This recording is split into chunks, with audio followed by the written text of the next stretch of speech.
श्वेता झा और आप देख रहे हैं आज तक। काशी के लोगों का आज एक बड़ा इंतजार खत्म हो जाएगा।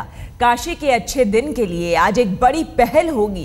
पीएम मोदी का वाराणसी में आज से खुल जाएगा संसदीय कार्यालय। बीजेपी अध्यक्ष अमित शाह खुद इसका उद्घाटन करने वाराणसी आ रहे हैं। पीएम मोदी के संसदीय कार्यालय के आगाज के मौके पर एक बार फिर काशी मोदी में है।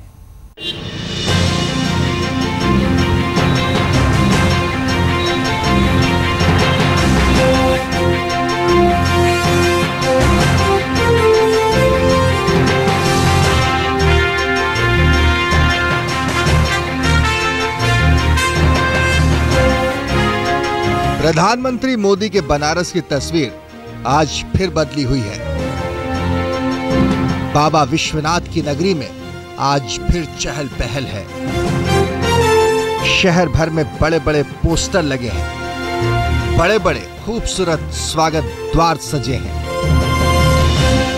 भव्य पांडाल भी बनकर तैयार है।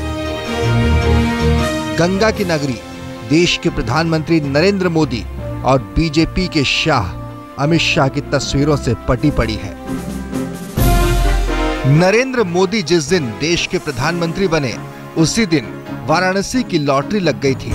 अब वो भी बारी आ गई है जब वाराणसी के कर्ज का धीरे धीरे किश्तों में भुगतान होगा। देश की बागडोर संभालने के बाद, प्रधानमंत्री की कुर्सी पर विराजमान होने के बाद नरेंद्र मोदी बड़े बड़े ऐलान कर चुके हैं।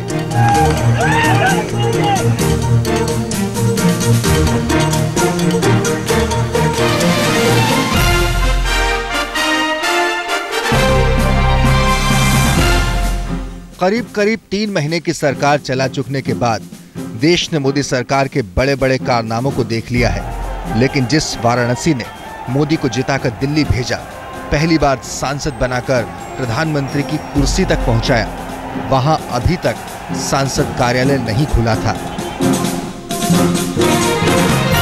आज वाराणसी में वाराणसी के सांसद प्रधानमंत्री नरेंद्र मोदी का सांसद कार्यालय खुलेगा और बड़े भव्य कार्यक्रम के साथ खुलेगा। पूरे बना ऑफिस की व्यवस्था, साज सज्जा हर व्यवस्था हो गई है। सब व्यवस्था यहाँ हो गई है। बनारस में तोरण द्वार बनाए जा रहे हैं, सैकड़ों गेट बने हैं। पूरे शहर को भारतीय जनता पार्टी के झंडे में पाटा जा रहा है। कार्यकर्ता में उत्साह है, उसका दुगना उत्साह भारतीय जनता पार्टी से ज्यादा उत्साह बनारस की जनता को है। वाराणसी के रविंद्रपुरी की इस भव्य इमारत को गौर से देख लीजिए। राम भवन नाम की इस लंबी चौड़ी इमारत को प्रधानमंत्री नरेंद्र मोदी के संसदीय क्षेत्र के कार्यालय के लिए चुना गया है। 5 कमरों के इस मकान में बाहरी दरवाजे से लगा हुआ जो कमरा है वो प्रधानमंत्री नरेंद्र मोदी के संसदीय क्षेत्र वाराणसी की जनता की समस्याएं सुनने के लिए कार्यालय होगा। कार्यालय के ठीक बगल में 2 बड़े हॉल हैं जिसमें बैठकर वाराणसी की जनता की शिकायतों का समाधान किया जाएगा। करीब 4,500 स्क्वायर फीट इलाके में कार्यालय और मीटिंग हॉल के अलावा एक गेस्ट रूम है, स्टाफ रूम है और किचन भी है। पूरी तरह से हाईटेक इस कार्यालय में इंटरनेट से लैस कंप्यूटर और दूरभाष सेवा की व्यवस्था की गई है। प्रधानमंत्री मोदी के इस वाराणसी दफ्तर यानी संपर्क कार्यालय का उद्घाटन कोई और नहीं बल्कि खुद बीजेपी अध्यक्ष अमित शाह करेंगे। उनके आने पर हम लोगों के अंदर काफ़ी उत्साह है, क्योंकि प्रधानमंत्री नरेंद्र मोदी और इस बनारस के संसद कार्यालय का उद्घाटन है, इसलिए सब लोग उत्साहित हैं और उनका स्वागत करने के लिए पूरी तरह से शहर में जो है एक उमंग है, एक उत्साह है। जगह जगह गेट, बैनर, होर्डिंग, पोस्टिंग सब लगी हुई है, झंडा भी लगा हुआ है और सारे लोग जो है उनका स्वागत करने के लिए तैयार हैं। इसका उद्घाटन भारतीय जनता पार्टी के राष्ट्रीय अध्यक्ष नरेंद्र भाई के सहयोगी अमित शाह जी के द्वारा होने जा रहा है और बगल में कार्यकर्ताओं को भी संबोधन करेंगे वो, इसलिए हम लोग यहाँ तैयारी में लगे हुए हैं। प्रधानमंत्री नरेंद्र मोदी के इस संसदीय कार्यालय को सजाने संवारने में स्थानीय बीजेपी संगठन से लेकर उत्तर प्रदेश बीजेपी तक के तमाम पदाधिकारी लगे हुए हैं। वाराणसी के सांसद नरेंद्र मोदी के संपर्क कार्यालय के उद्घाटन कार्यक्रम के लिए शहर तो केसरिया रंग में रंगा ही है, दफ्तर के अंदर भी खूब साज सजावट की गई है। तस्वीरों के इस कोलाज को देखिए। करीब 3 महीने की सरकार में प्रधानमंत्री नरेंद्र मोदी जहां-जहां जिस अंदाज में या जिस किसी भी अहम कार्यक्रम में नजर आए हैं, उन सब की झलक यहां देखने को मिल रही है। आज एक बार फिर बनारस मोदीमय है। बीजेपी के अध्यक्ष अमित शाह के इंतजार में पलकें बिछी हुई हैं। पूरी काशी उत्साहित है। हमारा सांसद देश का प्रधानमंत्री है। प्रत्येक काशीवासी के लिए अत्यंत सौभाग्य का और हर्ष का विषय है। भारतीय जनता पार्टी के कार्यकर्ता तो अत्यधिक प्रसन्न हैं। आपने देखा होगा बाबतपुर से लेके और लंका तक पूरा केसरिया वातावरण तैयार कर दिया गया है। प्रधानमंत्री नरेंद्र मोदी से देश की उम्मीदें लगी हैं, तो पीएम का संसदीय क्षेत्र वाराणसी तो सबसे ज्यादा उम्मीद से है। वाराणसी के रविंद्रपुरी इलाके में आज खुलने वाला पीएम मोदी का ये संपर्क कार्यालय उम्मीदों को हकीकत की जमीन पर उतारने की दिशा में बड़ा कदम होगा। नीतीश कुमार पांडे, वाराणसी, आज तक। प्रधानमंत्री मोदी को देश की बागडोर संभाले हुए 3 महीने पूरे होने वाले हैं, लेकिन वाराणसी की मुराद आज पूरी होगी। वाराणसी को आज मिलेगा वो ठिकाना जहां से काशी के लोग सीधे अपनी शिकायत, अपनी मांग प्रधानमंत्री मोदी को पहुंचा सकते हैं। कहा तो यह भी जा रहा है कि काशी में मोदी का संसदीय कार्यालय मिनी पीएमओ से कम नहीं होगा। वाराणसी में बन गया मिनी पीएमओ। पीएम का संसदीय कार्यालय या मिनी पीएमओ, सीधे दिल्ली पहुंचेगी वाराणसी की आवाज। प्रधानमंत्री से वाराणसी का होगा सीधा संपर्क। वाराणसी के रविंद्रपुरी इलाके में अपनी लंबाई चौड़ाई और पुरानी विरासत की वजह से राम भवन नाम की इमारत पहले से भी बेहद खास थी। 1970 में वाराणसी के उद्योगपति मानखंड परिवार के पास रही इस इमारत को पास पड़ोस के लोग कोहिनूर इमारत भी कहा करते थे। पहली कॉलोनी बनारस की सबसे खूबसूरत रविंद्रपुरी बनी और ये 2 मकान एक ही तरह थे। कोहिनूर बिल्डिंग के नाम से जाना जाता था। राम भवन इसे कहते थे और राम भवन में राम का सबसे बड़ा उपासक नरेंद्र भाई मोदी किराएदार के रूप में आ गए। ये बहुत बड़ी बात है। अब जब ये देश के प्रधानमंत्री नरेंद्र मोदी का संसदीय क्षेत्र कार्यालय बनने जा रहा है, तो इस इमारत के लोक प्रभाव, महिमा का और विस्तार हो गया है। लेकिन कहने वाले तो ये भी कह रहे हैं, वाराणसी के रविंद्रपुरी के राम भवन में बना ये दफ्तर मिनी पीएमओ से कम न होगा। दिल्ली के प्रधानमंत्री कार्यालय के बाद वाराणसी का ये दफ्तर प्रधानमंत्री नरेंद्र मोदी के दिल के सबसे करीब होगा। कहने को प्रधानमंत्री नरेंद्र मोदी के नुमाइंदे इसमें वाराणसी की जनता की समस्याएं सुनेंगे। प्रधानमंत्री के संसदीय क्षेत्र प्रतिनिधि इस कार्यालय का संचालन करेंगे, लेकिन इस कार्यालय का सीधा संपर्क दिल्ली से होगा। इस कार्यालय के जरिए वाराणसी के लोगों की समस्या सीधे दिल्ली पहुंचेगी और दिल्ली में बैठे 2 आईएएस रैंक के अधिकारी वाराणसी के संपर्क दफ्तर से सीधे जुड़े होंगे और आने वाली तमाम शिकायतों, सुझावों पर विशेष निगरानी रखते हुए जरूरी कदम उठाने के लिए रोड मैप तैयार करेंगे। प्रधानमंत्री नरेंद्र मोदी के दिल में वाराणसी के विकास के लिए कोई बड़ी योजना होगी या वाराणसी की जनता से किसी तरह के संवाद की इच्छा प्रधानमंत्री के दिल में पैदा होगी, तो इन सब के लिए वाराणसी का ये संपर्क कार्यालय ही पुल का काम करेगा।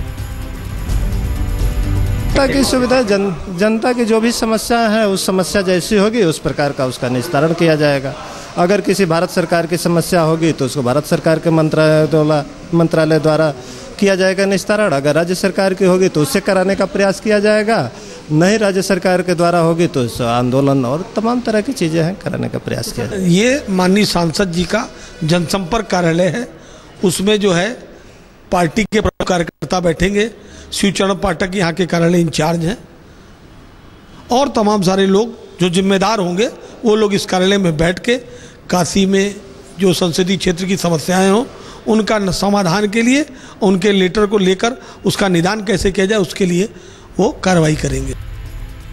करीब 4,500 स्क्वायर फीट में बने 5 कमरों के इस भव्य मकान को अगर मिनी पीएमओ समझा जा रहा है तो उसकी और भी वजह है। क्या आपने देखा है किसी सांसद के कार्यालय में ऐसा भव्य इंतजाम?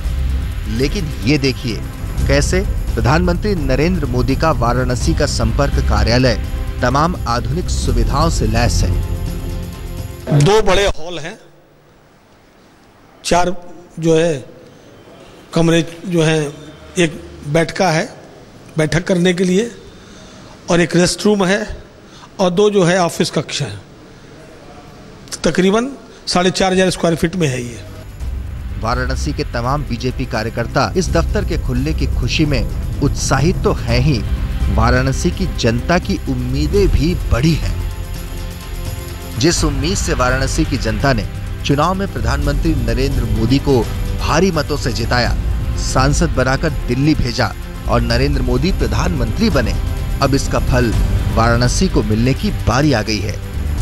वाराणसी ही क्यों, पूरे पूर्वांचल के लोगों की आशाएं बढ़ चली हैं।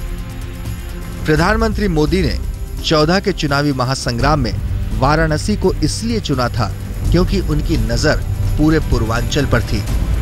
अब जब देश में भारी बहुमत के साथ मोदी की सरकार बनी है तो पूर्वांचल की उम्मीद बढ़ना लाजिमी है। नीतीश कुमार पांडे, वाराणसी, आज तक।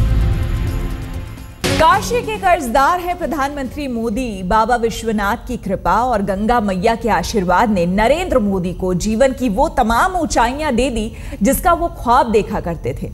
अब बारी काशी का कर्ज चुकाने की है। पिछले करीब 3 महीने की सरकार में मोदी के मंत्री, मोदी के मंत्रालयों ने वाराणसी के लिए बड़े ऐलान किए हैं। पूरे देश में एक आंधी चली, बदलाव की एक सुनामी आई तो बाबा विश्वनाथ ने भी आशीर्वाद दिया, मां गंगा ने भी अर्पण स्वीकार किया। हिंदुस्तान के साथ साथ दुनिया के बड़े मुल्कों ने भी वाह वाह किया। नरेंद्र मोदी देश के नए सरताज बने। हिंदुस्तान की बागडोर एक ऐसी शख्सियत के हाथों में गई जिसके लिए जिंदगी मकसद है, जिसके लिए जिंदगी सेवा का अर्पण है। सेवा का भाव पूरे देश के लिए है, लेकिन वाराणसी के लिए कुछ विशेष है। करीब 3 महीने बाद जाकर संसदीय क्षेत्र वाराणसी में प्रधानमंत्री मोदी का संपर्क कार्यालय खुलने के लिए तैयार है, लेकिन काशी की जनता का हक अदा करने की कोशिश तो पहले ही शुरू हो चुकी है। मोदी सरकार के हर मंत्रालय के एजेंडे में काशी है। हर मौकों पर सरकार ने वाराणसी के लिए कुछ न कुछ ऐलान किया है। वित्त मंत्री अरुण जेटली ने अपने बजट में जो नमामि गंगा प्लान का ऐलान किया है, उसमें से 2037 करोड़ गंगा के पुनरुद्धार पर खर्च होंगे। जाहिर है इससे वाराणसी की गंगा भी संवरेगी और वाराणसी के घाट भी। बजट में वित्त मंत्री ने हथकरघा उद्योग के संरक्षण के लिए जो 200 करोड़ की योजना का ऐलान किया, उसमें सूरत, बरेली, लखनऊ, भागलपुर के अलावा वाराणसी भी था। वाराणसी के सौंदर्यीकरण के लिए पर्यटन मंत्रालय करीब 17 करोड़ देने की घोषणा कर चुका है। प्रधानमंत्री मोदी जो देश को 100 स्मार्ट सिटी की सौगात देना चाहते हैं, उनमें एक शहर वाराणसी भी है। I propose to set up an integrated Ganga conservation mission called the Namami Ganga and set aside a sum of rupees 2037 crores. इसमें कोई शक नहीं कि वाराणसी देश का सबसे वीआईपी संसदीय क्षेत्र है और मोदी सरकार ने वाराणसी के लोगों को इसका एहसास भी करा दिया है। आज जब बीजेपी अध्यक्ष अमित शाह काशी पहुंचेंगे और काशी के दिल यानी रविंद्रपुरी इलाके में संसदीय कार्यालय की सौगात देंगे, उसके बाद काशी के विकास का रोड मैप और तेजी से बनेगा और काशी के अच्छे दिन जल्द आएंगे। नीतीश कुमार पांडे के साथ आज तक ब्यूरो।